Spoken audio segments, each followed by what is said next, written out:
Back in the early 2000s, at a time when video games were just getting the hang of the third dimension, the platformer genre was dwindling in popularity. While Mario enjoyed critical and financial success from his latest installment for the GameCube, new entries in previously beloved 3D platformer franchises like Crash Bandicoot, Tomb Raider, and Spyro the Dragon were seen as outdated and obsolete.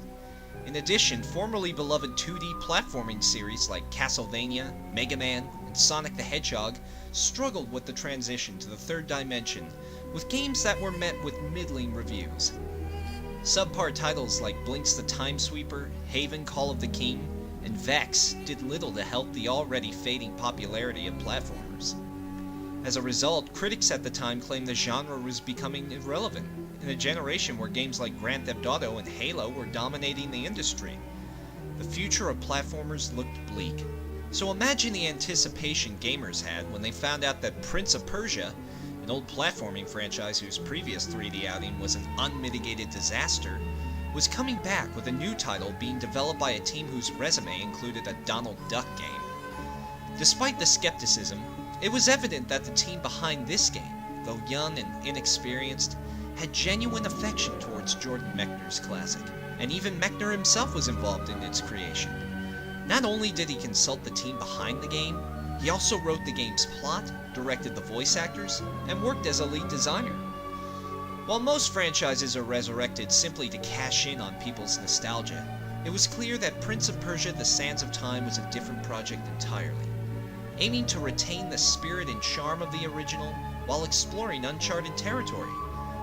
But love and affection can only get someone so far, because if the game wasn't any fun, all that effort would be for none.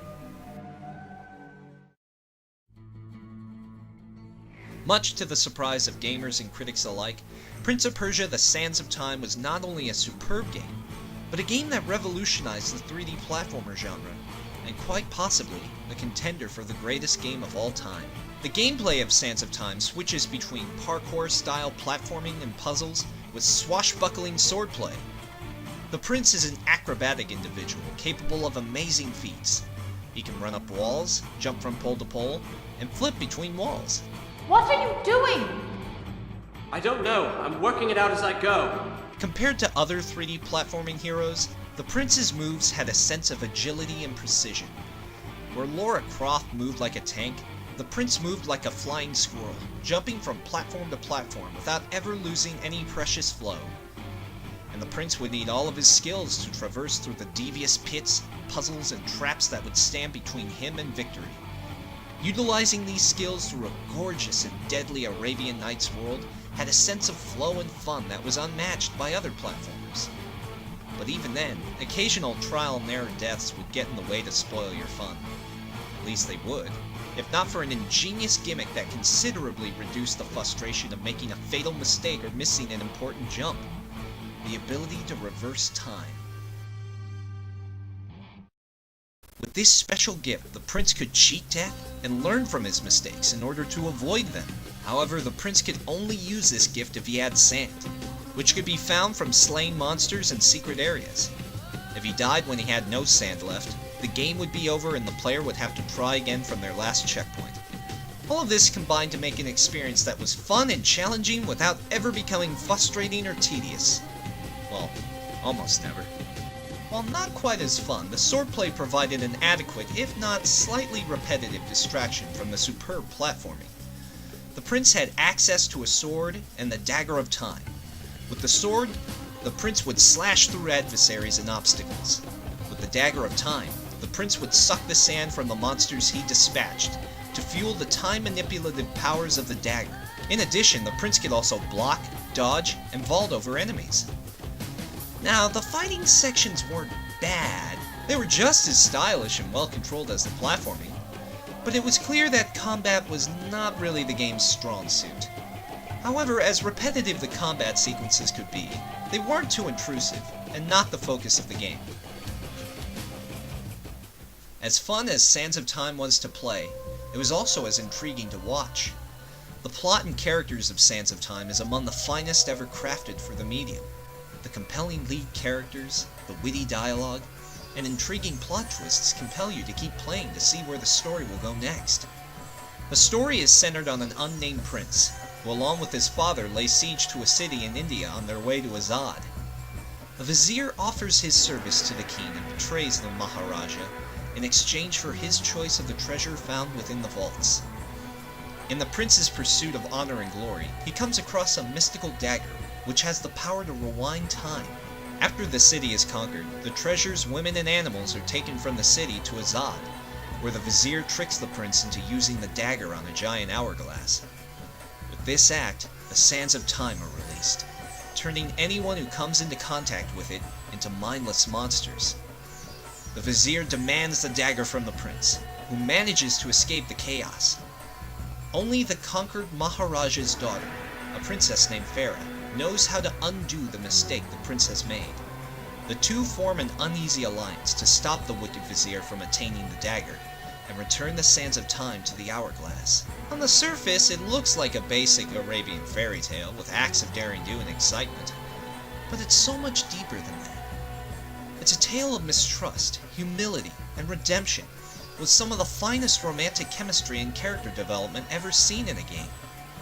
A vain and sarcastic jerk, the prince seeks honor and validation from his father, hides his insecurities and fears from others, and is reluctant to trust anyone.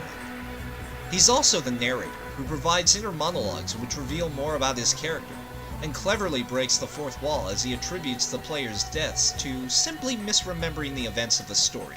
No, that's not what happened. Wait. That's not how it happened. No, that didn't happen either. Let me begin again. Who exactly is he telling this story to? I won't dare spoil it for you. The best thing about the prince is his character arc, where he starts out as a royal brat with daddy issues, who then grows and matures through the events of the game. The prince talks to himself and humorously expresses his frustration yet growing infatuation with Farah, an ally who he has no reason to trust. You think you're cleverer than everybody, but you're just like the rest of them. Those soldiers, all they can do is fight, destroy. Why did I trust you? Why didn't you trust me? Princess Farah is one of the most compelling female protagonists in a video game. She's not a smug, disapproving wet blanket, or a helpless damsel in distress, or a two-dimensional action girl who shows no emotion, or a grating, quirky sidekick who tries to outsnark the main character. She complements the prince's personality perfectly and forces him to mature and grow. She repeatedly tries to open herself to the prince and gain his trust, but to no avail. Listen to this. Love is life. So if you want to live, die in love. Die in love if you want to stay alive. What's that supposed to mean? I thought you'd like it. If you want to be useful, try finding a book that'll tell us how to get out of here. This isn't that kind of game. Game? She thinks this is a game. The two depend on each other's strengths. The prince, with his agility and brawn, and Farah, with her knowledge and resourcefulness. The romance that eventually blossoms from these two never seems forced or tacked on. It's a convincing relationship that you want to see succeed. If the superb gameplay weren't enough, you'll want to keep playing in order to see what will happen to these characters that you grow attached to. As the credits rolled, I felt something I rarely felt with most games. Sadness that it was over and the desire for the game to go on.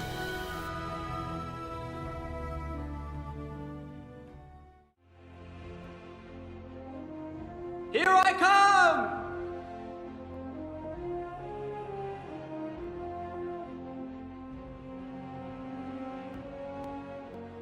Ha ha!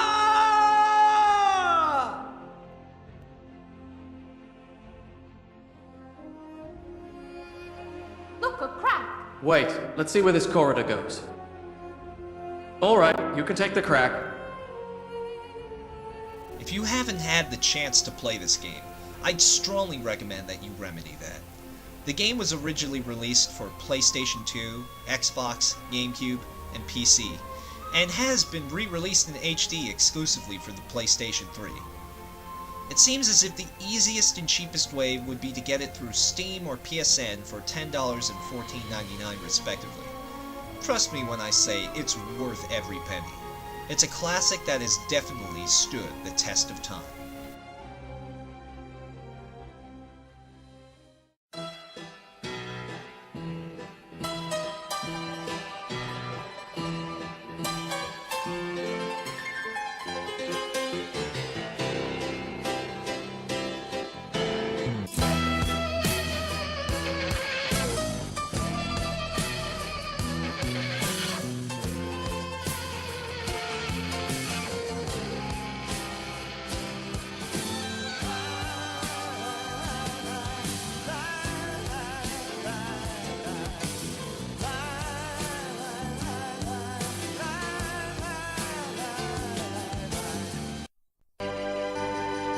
Hey, thanks for watching.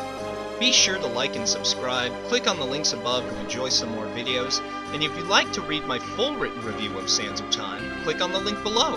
And hey, you don't even have to read it if you don't want to. I get paid as long as my articles get traffic. You'd do that, wouldn't you? Wouldn't you? Wouldn't you? Wouldn't you?